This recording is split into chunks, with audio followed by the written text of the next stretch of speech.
हाय सगळ्यांना. तर बघा आज आम्ही आहे डोंबिवली स्टेशनला आणि भाऊजींनी यांनी सगळ्यांनी आम्हाला चालवलं फिरायला. तर आम्ही चाललोय फिरायला. कुठे सांगा भाऊजी कुठे काय चाललंय? आम्ही सगळेजण चाललोय. तर आज दिवसभर आम्ही तिथं जाणार आहे. इथं बघा दाजी इथं सर्व महिला बघा यांचं काय चाललंय भावाचं आणि आमच्या सासूबाई पण आहेत. तर आम्ही सगळेजण चालले मस्त असं फिरायला. कोण जर तिकडं असेल तर नक्की भेट द्या कारण आज दिवसभर आम्ही तिथंच आहे. तर चला आता आले रेल्वे प्लॅटफॉर्मला आणि इथून आम्हाला जायचंय लोकलनी.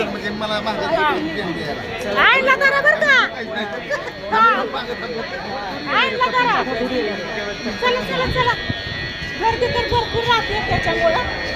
आणि आज आहे ना मी चेक केला कारण आहे ना म्हटलं रोज तर आहेच आज आहे तसं आज थोडासा काहीतरी वेगळा करा त्याच्यामुळे असा केलं मस्त. असं कसं वाटतं नक्की सांगा.